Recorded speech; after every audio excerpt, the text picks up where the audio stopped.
everyone. A very good afternoon to all of you. On behalf of Jain School of Global Management, it is indeed my honor and privilege to welcome you to this very interesting Jain Lead Tomorrow series.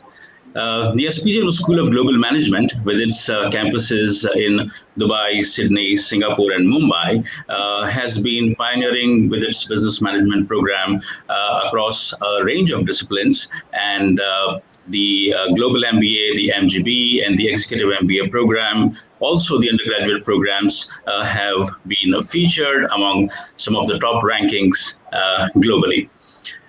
The future of supply chain is what has gathered us all here today. And this series is a first of its kind initiative to help our community dive deep into the advancements of the modern business world. And we are conducting this live session on the SPJ's LinkedIn handle every month in order to curate engaging conversation with various experts, also including the SPJN faculty and alumni. So, in order to take care of this discussion and dive deeper and take you through various contemporary, insights that is happening in this world of logistics and supply chain management, I have with me a very illustrious panel of experts. We have with us Dr. Rajiv Asarkar, who is the professor and head of the logistics and supply chain department at the SPJ School of Global Management, presently based in the Singapore campus. We have also with us Mr. Siddharth Das, who is a senior consultant, strategy and business transformation with Productivity Middle East, based in Dubai. Our proud alumnus, I'm really proud to share this with you, that the speakers are our GMBA alumnus. The next one is Mr. Siddharth Roy, who is Asia Project and Tender Sourcing Manager at GE Power, based in Sydney. We have Mr. Vikram Srivastava, who is the Head of Planning, Global Supply Chain, Sun Pharma. And I am Dr. Drupad Mathur, Associate Professor in the Technology Management area, based out of the Dubai campus. So, ladies and gentlemen, we are looking forward to an interesting and engaging conversation with you. In the first part of this session, I would invite our experts to share their views on this very contemporary and interesting topic. And before we do that, I would request Professor Rajiv Asarkar to share a few words about the theme of this particular seminar. And then I will I'll ask the speakers to introduce themselves briefly, and we will straight away jump into the questions. So, Dr. Asarkar, over to you. Thank you, Dr. Mathur. So, human beings since time immemorial have been gazing into crystal ball to see what lies ahead for us in the future. And we are today gathering here to just do that. We are here today in the last day of, on the first day, sorry, this is the 1st August, so first day of August 2021. And we are trying to understand the future of supply chain in the next decade. If someone had asked me in December of 2019, what would be supply chain like in 2020 or 21, I would have said that much like what it was in 2019. Maybe the pet topic of experts would have changed a bit. So instead of talking about blockchain, they would have talked more about some new technology, automation probably. AI would have become smarter and ML become leaner. But we would never have discussed anything about such a huge disruption. And so this disruption has really caused an entire upheaval in global supply chains. So what has really changed is that from the traditional supply chain, which we have been practicing in the last 10 years, the practitioners had put together a network of their nodes and links across the world to make sure that the cost is driven out of the supply chain. Everyone wanted to compete in the market, The redundancies were eliminated from the supply chain, and the competition on the cost was very keen. But with this disruption, everything has changed. Forget about the costs. Right now, we are more worried about the availability of basic necessities. That is how the March, April, and May of last year showed us. In that respect, it would be very, very interesting to see what lies ahead of us, because the last year has seen so many unforeseen changes, and this decade is going to introduce us to some new changes which are hard to foresee, but that is what would be our attempt today. So before we start our discussion, I just want to put forward my own thinking about how we will actually see the this decade unfolding. Number one thing is that uncertainty is very certain. So we are going to see a lot of uncertainties, and that we have seen in the last 12 months or so. I'm only not talking about the COVID-19, but there are variety of disruptions happening around us.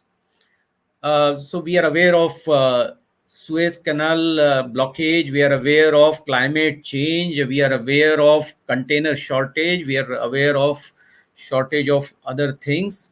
So that is number one. Disruption of all kinds are going to remain with us. That is number one. Number two is that we would be calling upon technology to help us overcome our distressful moments. So technology can be our savior. And the third thing we would be certainly worried about and should be worried about is sustainability. So these are the three pillars on which the next decade would unfold, and we would be seeing a lot of action around these three themes. I'm sure that our panel of experts would have some very interesting insights because they come from different regions and different practices within the supply chain. So let us take this discussion forward. Over to Dr. Mathur. Thanks very much, Dr. Asarkar, for providing a wonderful introduction and the much required impetus to this particular discussion. And with this, we jump in straight away. I would request our panel experts, and as I mentioned, that they are our proud ex-students, our alumnus, and to just briefly introduce themselves. And I will start with the first question. So let me just ask first Vikram, then Srimoy, and then Siddharth to quickly introduce themselves, and then we straight away start with the questions. Go ahead, Vikram. Thank you, Dr. Mathur. Dr. Aserkar, always good to see you. I was a proud student of Dr. Aserkar. So I have graduated from the Global Logistics and Supply Chain program of SP Jain. I was part of the January 2008 batch, graduated in Jan 2009. Happy to be here, always happy to be back to school and share my thoughts with the students. I completely agree with what Dr. Aserkar was mentioning. We are in very trying times, and the next decade is going to transform supply chain the way we look at it currently. It's going to be enabled by industry 4.0, and I'm sure the pace at which technology is changing, we are going to look at industry 5.0 very soon. So happy to be here. I represent the pharma industry and will be sharing my perspectives from the generic pharma industry space and the Indian logistics and supply chain space. Over to you, Dr. Mathur. Thank you. Great. We look forward to it, Vikram. Thanks, Srimoy. Hi, everybody. I hope everybody's keeping safe. Again, just echoing what Vikram mentioned, great to be on this platform. What a lovely time to be connected to all my alumni and Professor Asarkar and Mathur sir here. My name is Srimoy. I'm based in Sydney, Australia.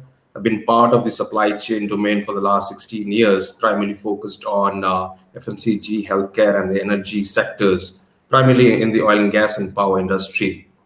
In my current role in gas power sourcing, I'm enabling customers build a future that works. Happy to be here again and looking forward to the discussion. Thank you. Thank you, Shimoy. Siddharth? Thank you, Dr. Mathur. And thank you so much to the audience for spending your morning, afternoon, or evening with us today. We really appreciate it. My name is Siddhartha Das. I am a management consultant with Protivity Middle East and have more than 8 years of experience in supply chain strategy and planning, business performance improvement, warehouse and logistics operations, procurement and contracting. I've provided advisory services and have helped execute and deliver a number of large-scale strategic projects for clients across the MENA region, including oil and gas, energies and utilities, public sector, logistics and retail.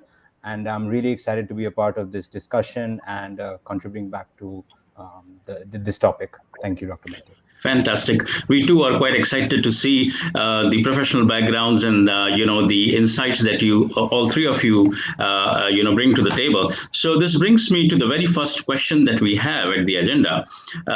What kind of challenges would companies have to encounter to make their supply chains more resilient without weakening their competitiveness? May I call upon Vikram, to make a foray into this question, Vikram? Sure, Dr. Mathur. I mean, a very interesting question and very apt for what the situation in which we are today. So let me start by saying that the supply chain challenges are not new or fresh to supply chain practitioners. I mean, the last 2 years have been very challenging. There's no doubt about it. I mean, it's been unprecedented. The disruption was something that we've not seen in the past, where both the supply and demand end of the supply chain got into a grinding halt together. But having said that, we have been facing challenges in supply chain for almost a decade now. I mean, it's been a competition of supply chain versus supply chain. I mean, whether you talk about the 2011 tsunami, you talk about the volcanic eruption in Iceland, you talk about the China US Cold War, trade war, or you say, so there have been multiple disruptions, that supply chain practitioners have been faced upon. We know China is the factory to the world, you know. And when I talk about the pharmaceutical industry, proud to say that India is the pharmacy to the world. So we are supplying about 40% of the generic goods being consumed around the world. If we talk about the ARVs, 1/3 pill that is consumed globally is supplied from India. So these two things are interdependent, and we have been facing challenges in various factors. But coming now to the fore, to the exact point that we are in today, I mean, supply chain challenges have magnified during the last 12 to 18 months or more, since the pandemic started, because now we are seeing both ends. The downstream, we talk about demand sensing, we talk about logistics and distribution, which is getting strained. And if we talk about upstream, your procurement, your business continuity, your manufacturing continuity itself is strained. So agility and bringing the enablement to your supply chain to react to the VUCA world, the volatile, uncertain demand fluctuations that we see, is something that was built in our supply chain. We are trying to build in, and I feel over the conversations, as we include the questions, this is going to come up again and again, Dr. Mathur, about digitization, how industry 4.0 is going to help supply chain practitioners mitigate some of these risks and challenges, and so that we are able to react better to the market requirements and be able to deliver what the customer actually needs. And in our case, in pharma case, it becomes even more important because we are dealing with sophisticated life-saving drugs. So we don't even have the luxury of going out of stock, because the out of stock product could mean probably you are actually not giving the life saving drug to a particular patient. So we in supply chain in pharma even don't even have that luxury. So there are multiple challenges, and I'm looking at it end to end, as to how we can go ahead and mitigate it. Over to you, Dr. Mathur. Certainly. Very well said. Yes, absolutely. Agility and enablement is the name of the game, as you said. Siddhartha, would you like to contribute to this as well? Sure. Thanks, Vikram, for setting the context of resilience and why it's becoming such a, let's say, buzzword and trending topic across boardrooms, in the Middle East, I'm sure in India, Singapore, Australia, and across the world. With factory lockdowns, transportation disruptions, panic buying, caused by not only COVID, but other events, as mentioned by Dr. Asekar, companies are really exploring various ways to build more resilience into their manufacturing supply networks. Exactly what a future resilient supply chain looks like will vary by industrial sector, by location, and the type of sourcing and manufacturing requirement. But if we can just maybe break down a supply chain into three basic elements, the first step to improving resilience, in my opinion, is to really gain a clear view of the supply chain risks at the company, business segment, or product level. So, for all portions of the value chain, source, produce, and deliver, if we can identify, if I'm a supply chain executive, identify key metrics at source, produce, and deliver, and focus on them and understand them in my context. So for sourcing, for example, the degree to which goods are imported, the percentage of suppliers that are concentrated in certain countries, the inventory levels of key inputs. If we're looking at production, companies need to evaluate their manufacturing resilience by looking at the percentage of capacity concentrated in certain geographies, whether they have backup production capacity at existing locations. Finally, at the downstream end, from deliver point of view, assessing the resilience of downstream channels that get products to consumers, such as how much of the distribution network is covered by a single distribution partner, the shares of revenues coming from markets that could get affected by trade wars or political geotensions. So if we see that supply chain risk in within these sectors are deemed high, then we need to look at specific remedies to improve resilience along each of these dimensions. So really breaking up your supply chain into those components and analyzing where your risk is most high.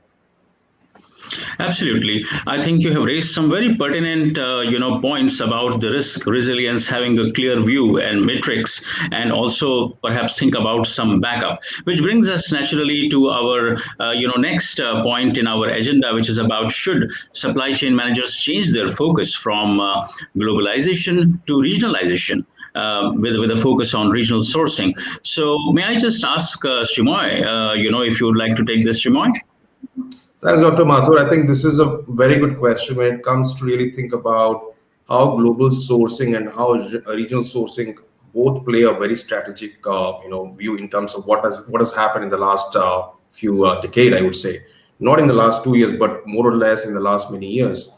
While global sourcing brings a lot of benefits to us in terms of what we see as a low cost, looking at how we cross boundaries, how do we kind of reach out to different markets, increasing our competitiveness, right? We also see that regional sourcing, and probably I'm talking in benefit what I have seen in my last years of experience. I see regional sourcing brings a lot of nearness to the market. In the last 2 years, the most important thing what customers ask, do I see you? Do I see my supplier? Do we have response from my OEM or suppliers? That is so important in current context that having a global to regional sourcing both has to have a balanced approach. Both complements each other, definitely, but both of them are required. Now, coming to regional sourcing, let's say Asia Pacific, we're talking about 14 different countries, 14 different demographics, right? And when we see that each country is different from each other in terms of language, in terms of what they do, in terms of the challenges what they face, the customers have become so much independent versus what they used to be dependent on other neighboring countries. They want their own specific, supply chain. In country for country strategies have really taken a different stride, honestly, right? We in the power industry, we see that economies are growing. Economies are asking how do we kind of increase our franchises in a specific country so that we have a value chain and ecosystems built around it, right? So as we do this, I feel that both these sourcing strategies are important, global and regional.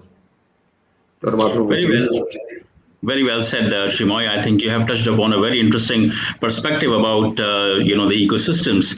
I would like to bring in Vikram to share some of his experiences to put this question in perspective in terms of shifting the focus from globalization to regionalization. Vikram, would you like to add?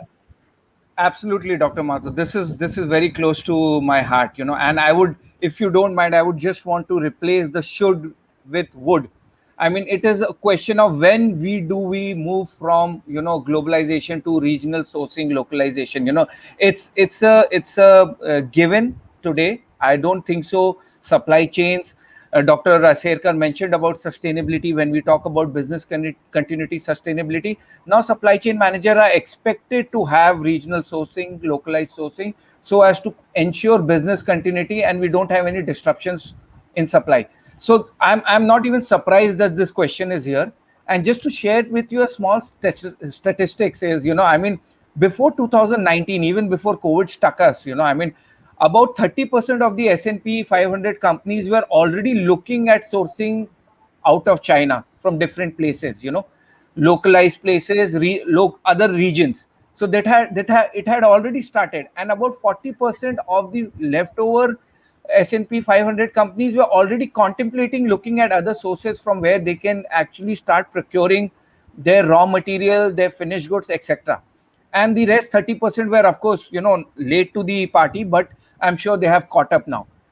Now, when I come to this particular question with respect to pharma industry, which I represent over here, and I would like to share some perspective with the audience, the current Indian pharma industry is about $50 billion, annually. We are looking at touching about $130 billion by 2030. So the industry is going to grow by about 2.5 times, I mean, going forward. So definitely we have to look at alternate vendors. We need to look at how we can localize some of these sources.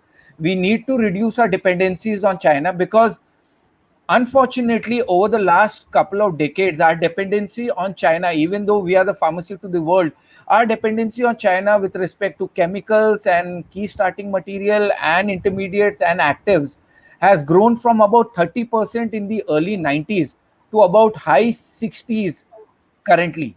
So if we have to reduce that dependency, we have to develop local sources. The only other challenge, Dr. Mathur, quickly I want to put over here is pharma being heavily regulated. I mean, we are probably the third most regulated industry in the world after aviation and nuclear. So any change or alternate vendor development is both costly and very time consuming. But we need to go down this path. I strongly feel that supply chain managers need to start looking at localization, at regionalization, so that we stop depending and putting our eggs in one basket. And even the government of India is trying to come up with production linked incentives. It is trying to incentivize the entire medical and pharma sector. It has committed over $2 billion in the next 5 years. So it's not should. In my opinion, it has to be there. We have to do it. Over to you, Dr. Mathur. Wonderful insights, Vikram, Shimoy, and Siddharth, and all adequately supported with the facts and figures. And that's the essence of having a discussion like this. And now that it has gained enough momentum with all these inputs that you people have brought forward, let me ask Dr. Aserkar, to share his perspective on these two burning issues that we have been trying to investigate. Dr. Aserkar, over to you, please. Yeah, thank you very much. And every one of our panelists has really hit the nail on the head. I would like to first address the issue of globalization versus regionalization. And I would even go a step beyond regionalization. I would say localization as well. The reason is simple, that it is not only the pandemic, but the other global forces which are acting upon our supply chains, which will force us to regionalize and localize. And I'm actually pointing towards the trade wars. So trade wars have really triggered even before COVID hit us. Trigger was pushed by trade wars between China and USA. Now, supply chains on both the sides quickly realized that for long they have been feeding each other, but time has now come to really look at other pastures. This actually forced us to really think in terms of regionalization. US buyers started looking at other sources of supplies closer home. So this was a fact of life, reality. This is number one. I will support this with the examples also. There are two companies which are shining examples of superior supply chains. Number one is Tesla and another is Apple. Look at their global strategies. They are looking at not only sourcing from overseas supplies, but they are also thinking of manufacturing regionally. So we are hearing about a Tesla manufacturing plant in India, and Apple is already manufacturing in India. So they start manufacturing in India, they naturally start sourcing in India. And this is point number one.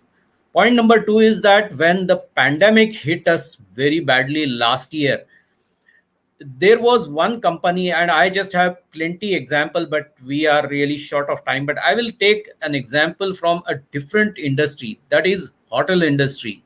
I'm giving you the example of Marriott chain of hotels. When the pandemic hit, they suddenly realized that their occupancy level fell down to single digit numbers.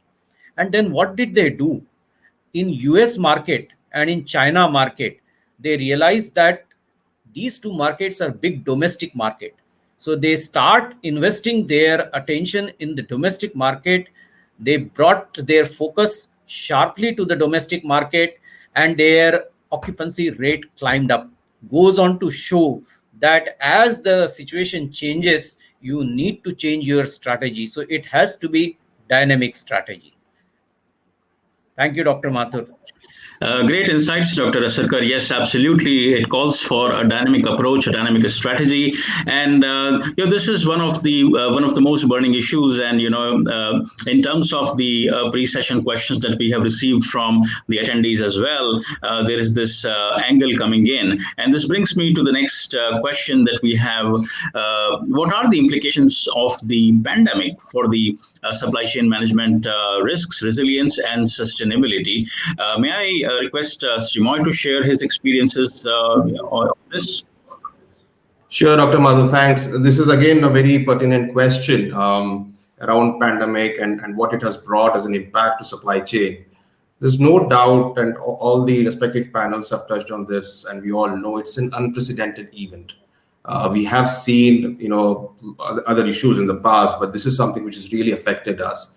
And supply chain is in middle of this, right? We all know it's the backbone of any enterprise. I feel, and I've seen that there are a couple of issues which really kind of has been taken into consideration. One, transparency. Siddharth touched on transparency, and this is very, very important. When I talk to a customer and understand what they need, the demand forecast, having their assessment of final requirement of a customer becomes an important thing.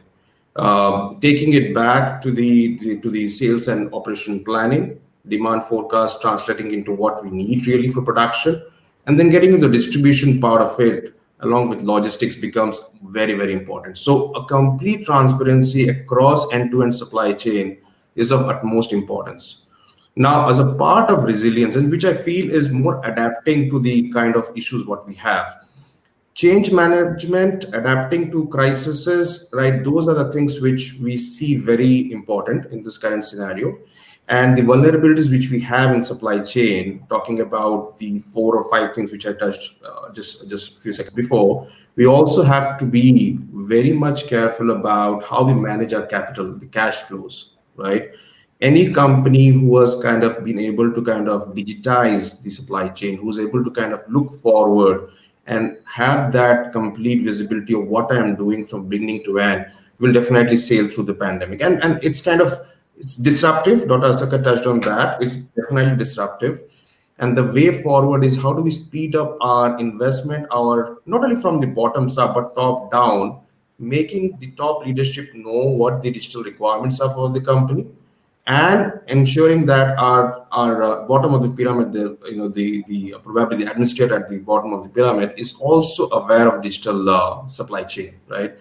These are something which is very important, without forgetting that human resource is going to play an important part.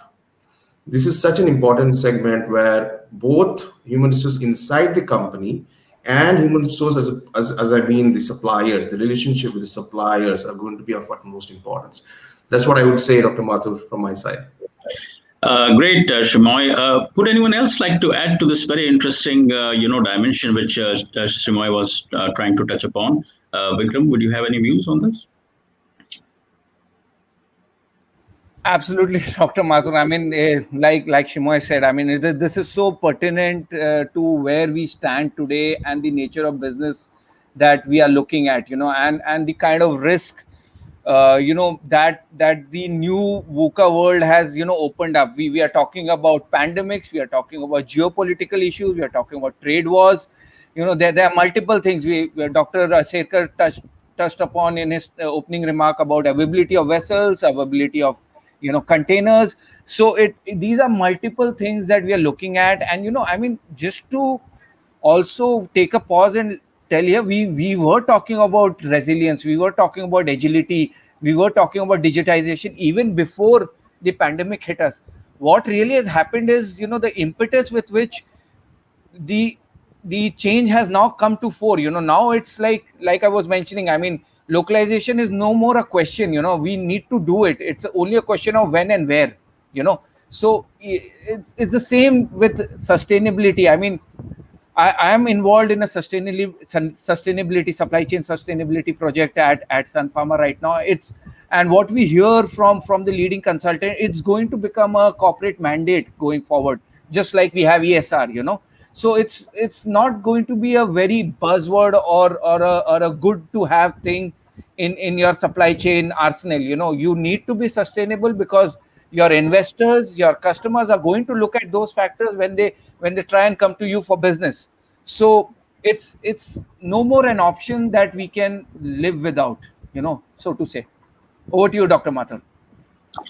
Certainly, I think you have put it right in the perspective that this is not just an option anymore, and it's going to be a part of the core strategy. Dr. Sarkar, would you like to add anything here? Yeah, about the human resource angle, which Shrimoy has pointed out, and we have seen the example of it last year when the factory workers could not go to the factories and there was suddenly a crunch, social distancing being a norm. Now, this is where the same thing happened and at the ports also, at the airports also. So, right from the manufacturing to shipping to aviation, everything was paralyzed. And going forward also, till the time pandemic is under control, we will need to maintain the social distance, and human resource crunch is definitely going to remain with us unless technology steps in a major way and tries to replace some of the human jobs with technological solutions. Thank you, Dr. Mathur. Sure. We have been getting a lot of questions, live questions from our audience, and I would like to touch upon a few of them to begin with. And there is this interesting question about the skills that are required to become the best in the supply chain management. I think it's from Omkar Supate. We also have questions from Raghunathan, Ramkumar, Anurag Srivastava, and so on. So let's see, time permitting, I'll try to touch upon those as well. But does this panel have any view on the specific skills to become the leader in supply chain management? Who would like to take this? I can start off maybe few thoughts of what I've seen, right? So Sure. definitely,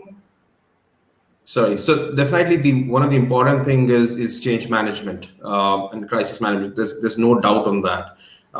These two has become the most important segment whenever we speak to our respective leadership as well. What we see is that the overall bridging the gap between what we were, what we are right now, understanding and adapting to that new phase, new requirements, what a pandemic or a crisis has brought into play. These are most important, no doubt on that. When we think about the future, and we all touched on transparency and how do we really kind of bring that part of it, right? It's going to go towards something which we do digitally, right? For example, in GE, we are very much into additive manufacturing. That piece has become such an important thing to not only lower the overall manufacturing process, but the responsiveness to customer with lower cost, which has become so important. Now, somebody who's having intention towards understanding additive manufacturing as the next future of manufacturing as one of the important vertical in supply chain is going to be of definitely a skill required. But we always have been talking about the big data, we've been talking about the IoTs, the AI, and you name it, and it's overused, I sometimes feel. In general, I feel the future supply chain leader, or I think we all are in all one of the other senses, have to kind of adapt to or start imbibing these technology into our own domain or knowledge base. We may not be the experts of ABC as a complete idea about it, but we should be touching on definitely how data analytics are going to work, how big data can be interpreted in terms of how we can benefit that, how IoTs between different devices can be used or practiced, right? So it's kind of looking at change leadership, understanding how to deal with management or crisis, understanding the technology and looking at these kind of specific, digitizations, which I spoke about, is definitely the skill of the future, which I feel. Yeah. Thank you. We got a question for Vikram specifically. I think because you come from the pharmaceutical sector. In fact, there are two or three such questions, and I will just concentrate and try to bring out the gist of those. So one question, from Raghunathan Ram Kumar, and then another one from Dikshit, Ratan Kashyap.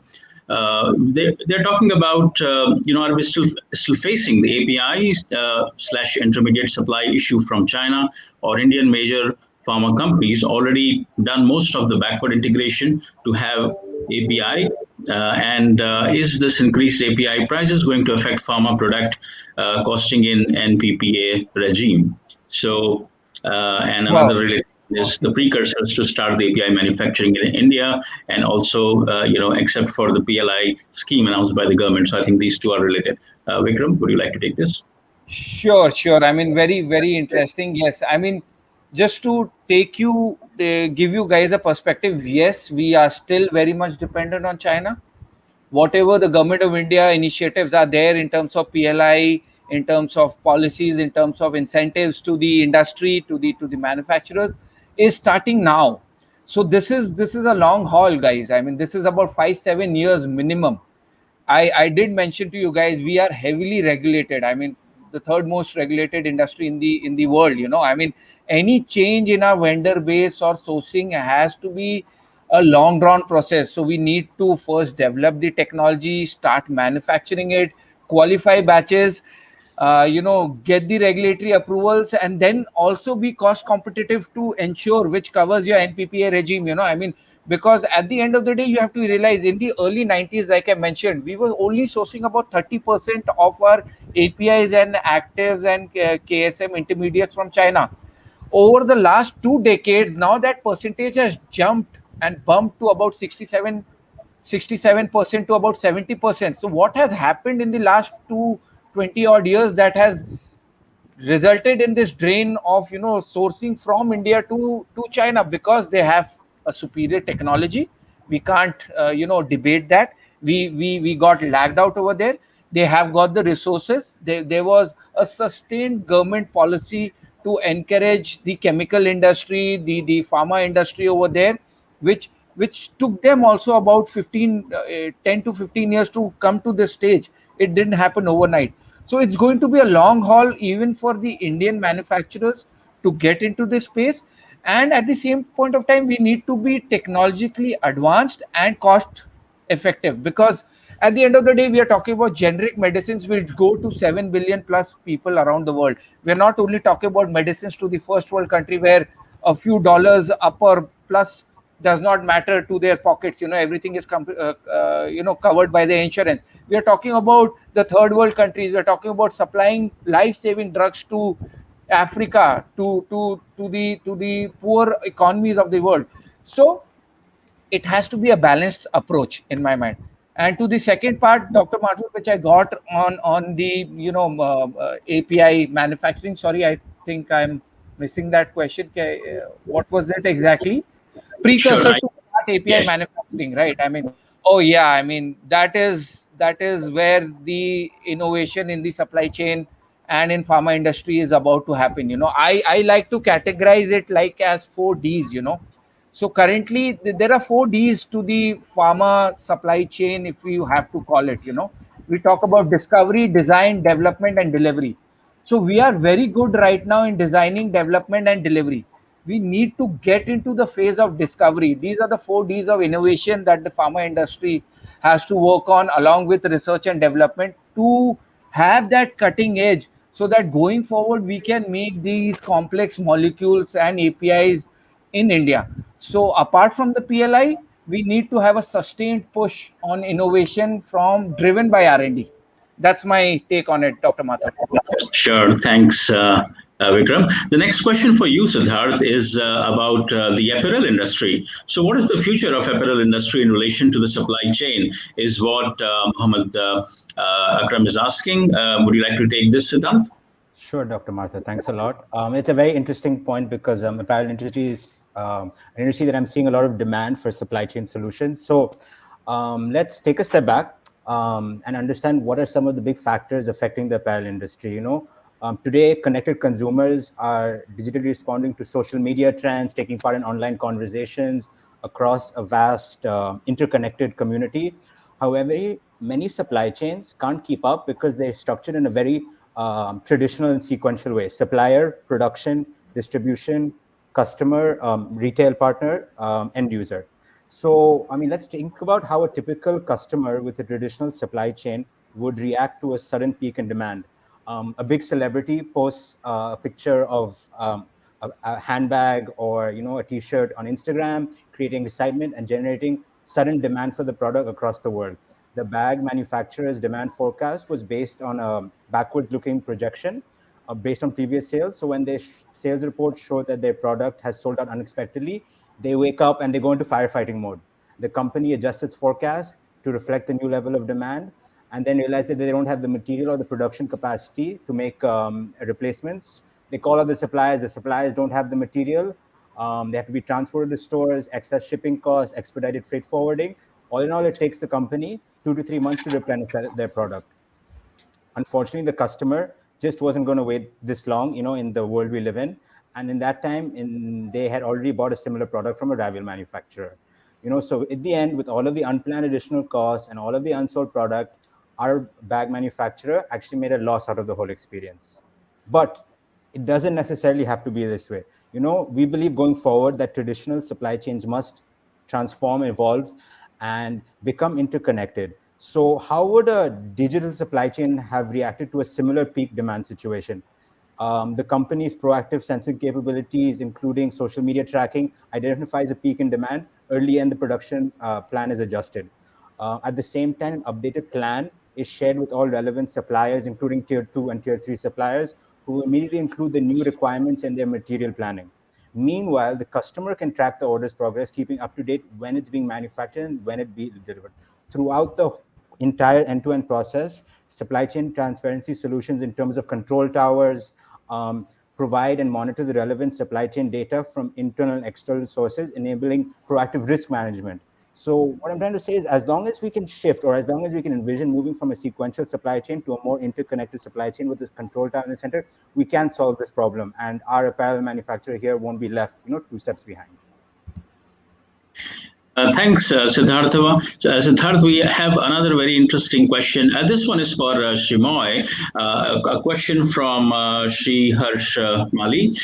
This is about how companies strike the right chord between expanding their own manufacturing plants, enabling in-house developments versus developing alternate suppliers, given the fact that suppliers will take time to adapt to their requirements, and how companies develop alternate suppliers within a short period without compromising on the quality. And I take into consideration that there are a couple of other questions of the similar nature. So I think broadly, this question will encompass response to those questions as well.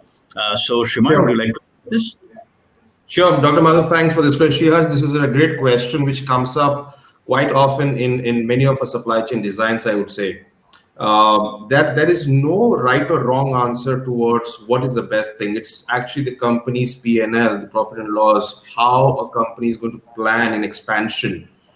We as a company, if I may take some examples in the industry which I am into, we think about rooftop consolidation, a make versus buy. Now, all these are driving towards one thing. How do we balance our cost benefits, right?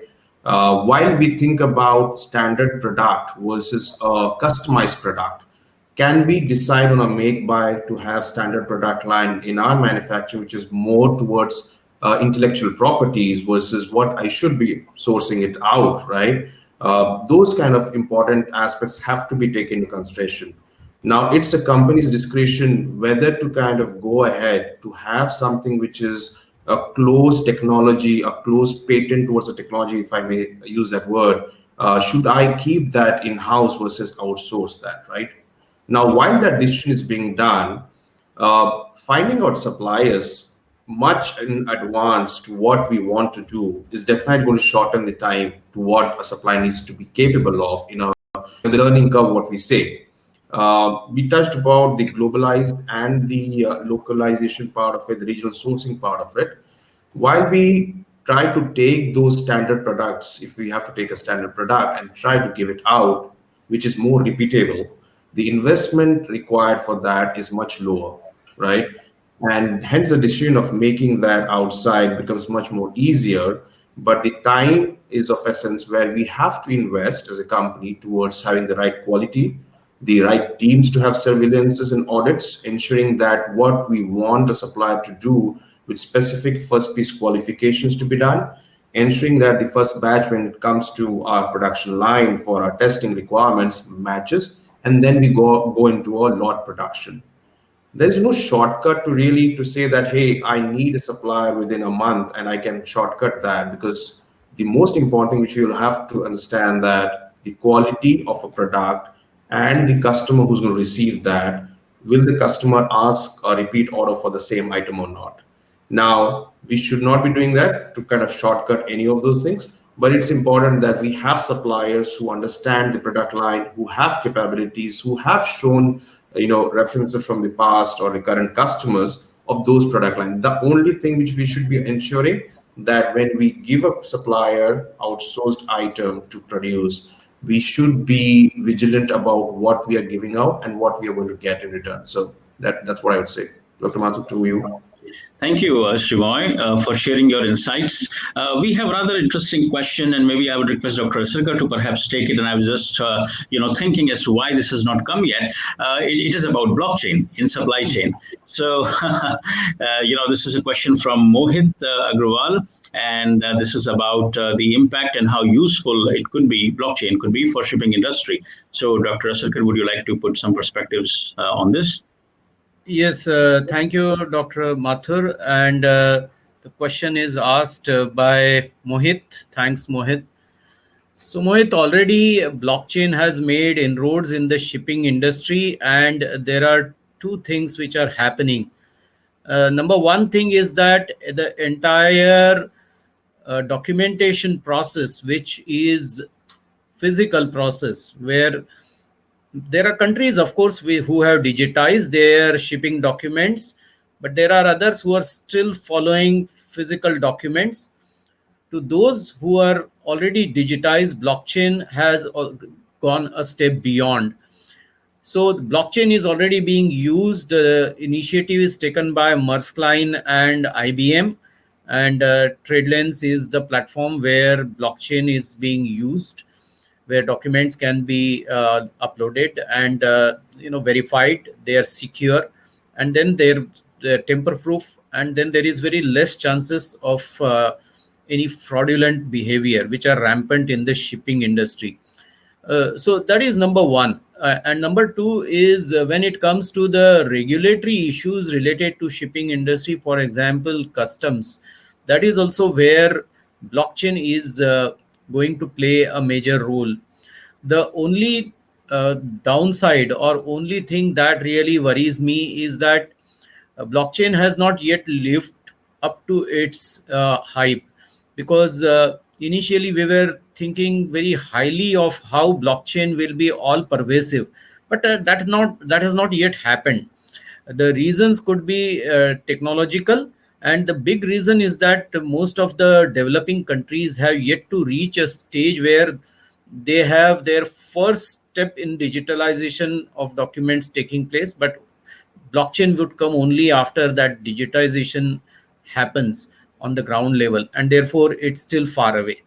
That is number one. Number two is I am seeing a very interesting question coming from Mahesh only, that is about Tesla and Apple. So Mahesh is asking me, Tesla and Apple can have their regional manufacturing units and save the cost, but what about their plants in the developed countries? So very interesting question, Mahesh. Here my take is like this: Tesla, let us first take example of Tesla. If we look at the basic structure of an electric vehicle, it is less complex than a traditional vehicle running on an IC engine. So fewer parts, the most critical part being batteries. And what is happening is that Tesla has already invested a huge amount of money in manufacturing batteries themselves. So they already have a plant in Nevada where they are manufacturing those batteries, and this is a very good case of insourcing, because they know that it could be a bottleneck in their supply chain, and they are taking good care of itself. In this case, cost is really not the problem. Business continuity is the issue, and Tesla is adequately addressing that. The second thing is about Apple. And Apple, once again, just for your information, during the pandemic, Apple has increased its bottom line twofolds as compared to last year. So they are now sitting on double the billions. I have stopped counting their billions. Now, with this in mind, they are really charging premium from consumers like us.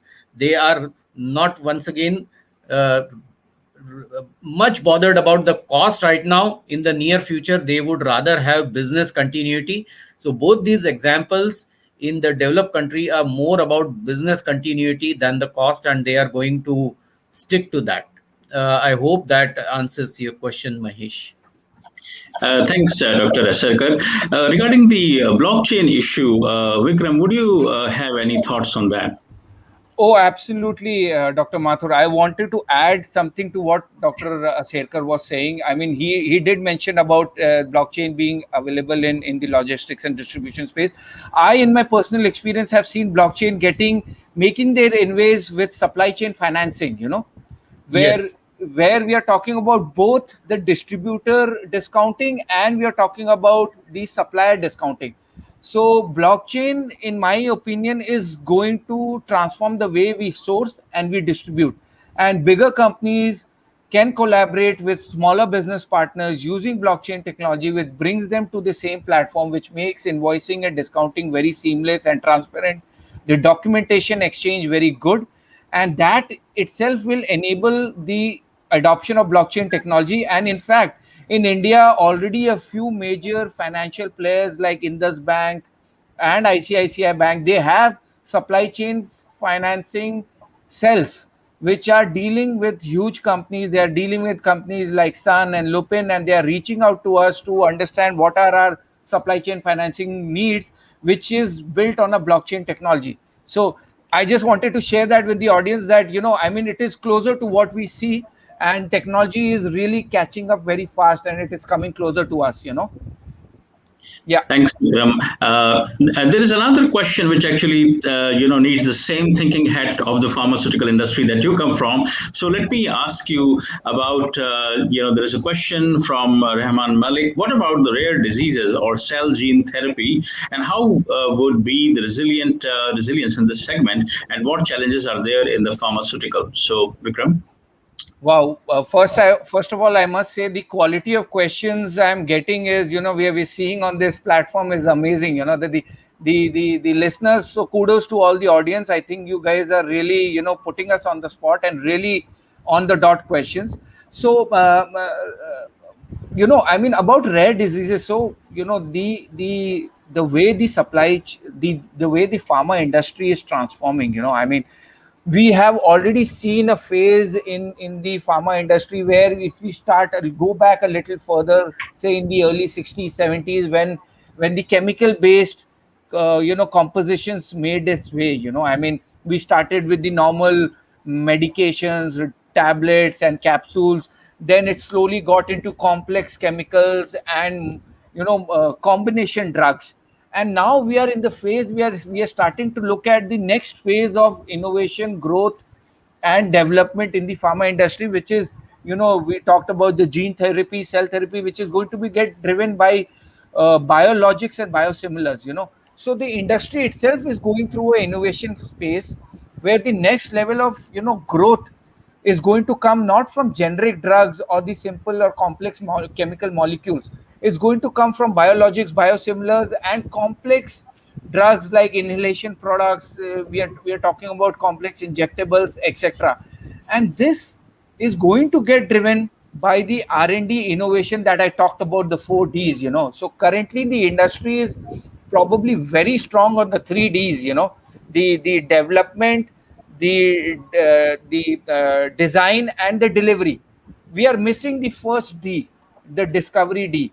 So the moment big organizations and small organizations start to put in a lot of their bottom lines and allocate as part of their R&D development each year on year, and put in that money to look at complex molecules and complex diseases and how we can rectify it.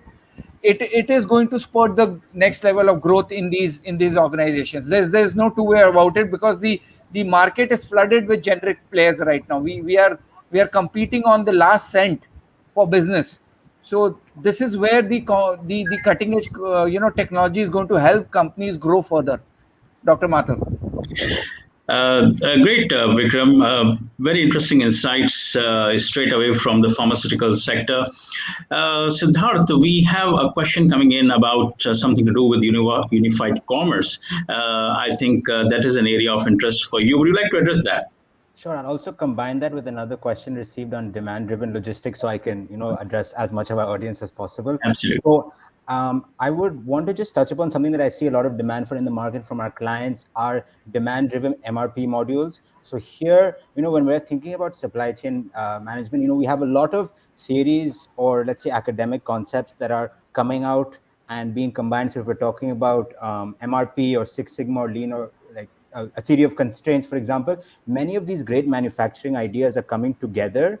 And what we are seeing is that they're coming together to, how would I put this, address the implications of bullwhip effect in terms of movement across the supply chain. So here, in terms of demand-driven logistics, what is really essential is to strategically place inventory, let's say inventory buffers across supply chains, decouple them. And this goes back to a lot of the things Shima and Vikram were talking about in terms of risk and resilience. We really want to decouple elements of our supply chain so that if there is a negative effect in one area, we still have breathing room or space to ensure that our entire supply chain is not disrupted. Then if we move on to like further refinement, having dynamic adjustments, having data-driven decision makings, wherein we can have demand sensing flexibility within our information systems so that we can make adjustments to our annual plan. So it's combining short-term demand sensing capabilities with more strategic long-term demand planning for all of our inventory and trying to separate our inventory across the supply chain. Great. Siddharth, thanks very much.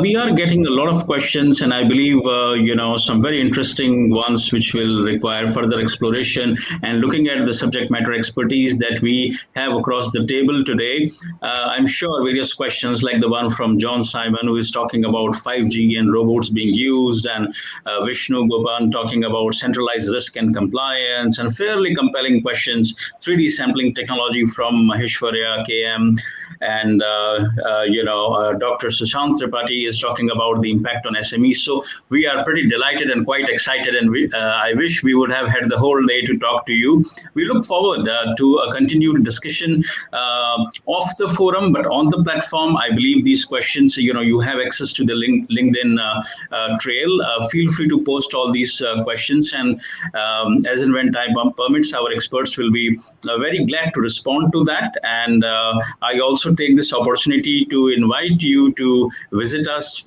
either physically or virtually at one of our campuses, wherever you are located, to interact with our professors, interact with our students, and sometimes our alumni who come and visit us. So we'll continue the conversation, and I'm really glad to see that it has gained such a good momentum with all these insights. The audience has participated very actively, and I'm very glad to note that it's a very well-informed audience.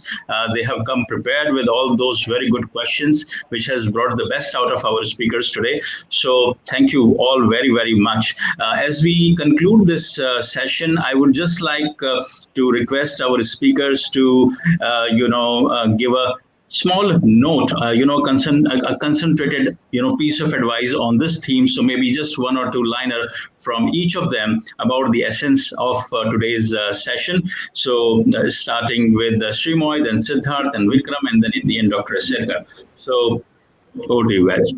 Sure, Dr. Mathur. Thank you. This is a fantastic session. I would end this session with one thing, which always I believe is very important. Change is constant. That's the only constant which is going to be around, right? And as supply chain professionals, we have got huge responsibility to work towards a more decarbonized, more eco-friendly future. And nothing can be more important than what we are going to sow our seeds for the future. Thank you. Thanks, Srimoy. Siddharth? Yeah, definitely echoing on what Srimoy said. In terms of change management, developing more agile mindsets and behaviors with increased acceptance for dedicated risk management functions, understanding visibility across the supply chains, and understanding critical dependencies. I can't emphasize this point going forward, not just because of the COVID pandemic, but all of the other external disruptions that we've seen over the past decade. Great. Vikram? Thank you, Dr. Mathur, for allowing us to make this closing remarks. So thank you, SP Jain, also, and to the audience. So I have 4 quick takeaways, which is probably the culmination of what we discussed all throughout the discussion. Is number one is agility is something. Agility and flexibility, I think we've all touched based upon. That is proactive crisis management. The second in my mind will be supply chain visibility and collaboration with your business partners, both upstream and downstream. Number 3, non-negotiable in my mind is digitization, the digital transformation of our supply chains and business processes, which is going to make us sustainable to 2020, 2030 and beyond. And the fourth and the very important point is, building sustainable business models, having scenario plannings, having different plans, plan A and plan B if something goes wrong. So sustainable business models along with sustainable supply chains, which gives you the flexibility to look at the VUCA world. That's my takeaway, Dr. Mathur. Thank you, Vikram. Dr. Aserkar? Yeah, thanks, Dr. Mathur. Just wanted to highlight that going forward, one of the things which is very much discussed in academics today is the importance of scenario planning. And we academics are working on it. Our hypothesis is that if an organization tries to fight disruption on its own, it is quite kind of defenseless. But if it is a collaborative effort across the supply chain, say, for example, between buying organization and supplier, then you combine the forces to combat the disruption. Now, our research is going to be about this particular theme. And if there is anyone in the audience or in the panel who would like to help us or collaborate with us on this particular research area, which I'm doing with some US-based professors. We are looking at live scenarios where the companies are willing to join us for joint experiment. I can assure you that this is going to be very fruitful exercise going forward. So feel free to write to me or to anyone in SP Jain so that we can take this forward. Thank you very much. This is across industries? Across industries. We are right now looking for the live cases, and then we will take some of the cases from that. Thank you. So, ladies and gentlemen, this brings us to the culmination of today's session, and we have dealt with a wide range of functional, tactical, and strategic issues in the global logistics and supply chain, and a very wide range and assortment of disruptions that one can think of, ranging from tsunamis to volcanic eruptions to risk and mitigation, and to the COVID-related issues and climate climate change and Suez Canal and whatnot. So, in the words of Dr. Aserkar, I think he is very correct to put it in this way that the only thing which is certain is uncertainty. And let me add to it that the only thing which is very clear is ambiguity, right? So, at SP Jain, we help you to deal with both of them. All right. So, with this, we end our session here. Wishing you all the very best. All our good regards to your family. Stay safe and stay connected, everyone. Have a nice day. Thank you very much for joining in. Goodbye. Stay safe. Bye. Bye-bye. Bye, everyone. Bye. Take care, everyone.